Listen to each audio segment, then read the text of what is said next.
What's up, guys? We're back, and today we're reviewing one of Lauren's favorite wines. And the wine that we're reviewing is 1858 Paso Robles Cabernet. Is one of my favorite wines because it has like a very tropical taste, and it's very unique, I would say. I'll be honest. You do not like this wine. I don't like this wine because I got scammed. What are you talking about? When we first tried it, I was so excited because there were some really good reviews. And then when we tried it, it was very light and very fruity and very not what I was expecting. You don't like it. It's fine. Yeah, I don't like it, but let's try it again. Okay. This is the second time we've tried this wine, So immediately I get it's very oaky. Oh, you're trying it?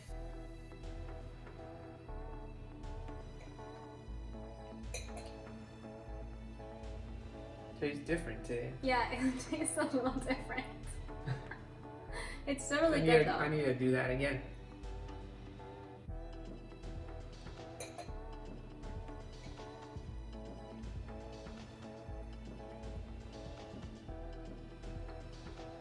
I think that we should let it breathe and come back to it.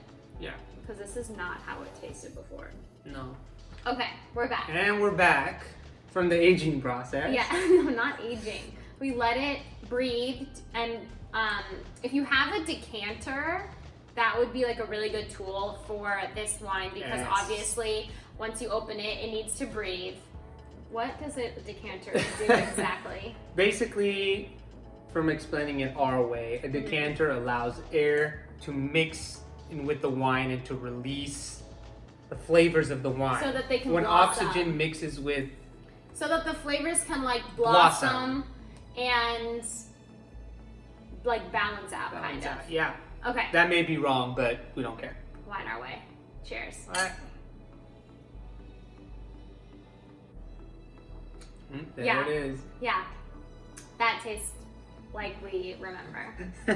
Okay, so I really like this wine because it has like a very fruit-forward, sweet taste at the beginning, and then it becomes a little more like oaky, and it has a lot of notes of like a very tropical like undertone, like a vanilla, coconut, like coconut sugar. It's sweet, but it's good. It's sweet first, and then it like becomes more mild and oaky, and with like a little bit of like tropical vibes in there. Yeah, I'm not a fan. It's very sweet for me. Which is probably why I like it. Kind of like I said this before, but vanilla juice. Yeah, vanilla. It's very vanilla. It's very sweet for a cab. For me, this is a little too sweet, which doesn't mean that it's not good. But my personal type of wine that I like, I don't like it too sweet. But I do, and I like this. That's why we chose to review today, because I'm being nice.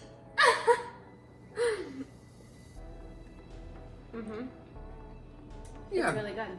It's very sweet. It's nice. It's nice. It's like a weak flavor to me, though. It's like... I think that's the oak flavor.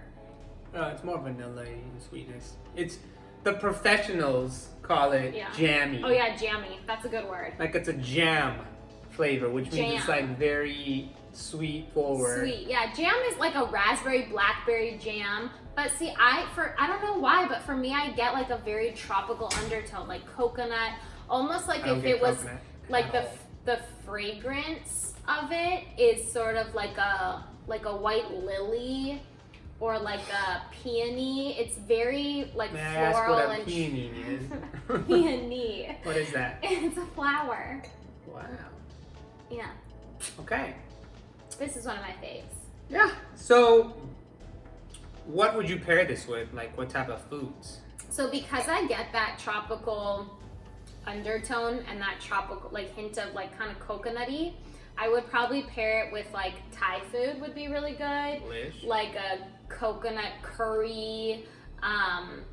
Probably like red pastas. Yeah, like a pasta would be good. Maybe a salmon. No. Okay. Price point for this wine, it could range. It ranges from $20 to $30, Okay. which is, I would say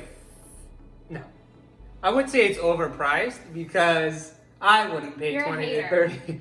I wouldn't pay 20 to 30 bucks for it. But at the same time, $20 to $30 is kind of average for a good cab. That's normal. So yeah, you would pay for it. I wouldn't. We're having different opinions on this, tastes. but you can get this wine from wine.com where we got it from, or Total Wine, Wine. I'm not sure if this is going to be readily available at like your local grocery store, Just but not, yeah. just go to Total Wine. They have everything. All right, so let's go to the pour. What do you have for me in the news? Cheers first. Cheers. Okay, so the first story. So sweet. Okay, so the first story is in one of our first videos, we talked about how Kourtney Kardashian was now dating Travis Barker. Mm-hmm. Today, we're talking about how Scott Disick has a new boo. His new boo, her name is Amelia Hamlin. She is the daughter of Harry Hamlin and Lisa Rinna. Lisa Rinna is a Beverly Hills housewife. I've seen that show before. Yes. So the interesting thing about this story is that Amelia Hamlin is 19 years old. Oh, wow. Yeah. Scott Disick is... Isn't he like 40? Yeah, he's like at least 40. Jesus. And... This guy. I know. So he used to date Sophia Richie. Oh, she was like also very 20, young. what, 20, Like 21, 22? 22? Yeah. And the Richies were family friends of the Kardashians, so that was already awkward. And then he got more backlash because she was really young. So now he's gone even younger. Okay, but here's the thing. If he was 60 and she was 40, would we think that it was weird? I would think that's not as bad. Because, it's not as bad. No, because you're mature by that time. She's a kid. She's a 19-year-old kid. Doesn't even know life. It's a little weird. He obviously has a type, so we'll see how this one pans out. All right. That's actually the only news that I prepared. What else did you read about? Was this one pretty fun article I read about this guy who was talking about like the one thing he misses the most from like pre-pandemic times, and his thing was playing pickup basketball. That was his one thing that he missed the most? I mean, he was just making it like a fun article about how like he went into the details of like showing up to the like basketball court, like not knowing many people, like finding random teammates, like the process of how there's ball hogs and people who like you become friends with and things like that. And it was just like kind of something that I related to because we play so much pickup basketball, and I definitely miss it. It's one of the big things that I miss about pre-pandemic life. But I don't know. I just thought it was cool, and it was a fun article to read. Yeah. But yeah, remember how much we used to play and how even we had a tournament like right when COVID happened. Yeah, I remember like after that game, we like went into the car and we were like hand sanitizing. Yeah. Man. And we were like, oh, this is probably like over the top. Love you. To balling. Balling. So if you like this video and you want to continue to grow your wine collection with us, subscribe to our channel and watch the next video. I was hating on this, but it's not bad. I told you. It's getting better.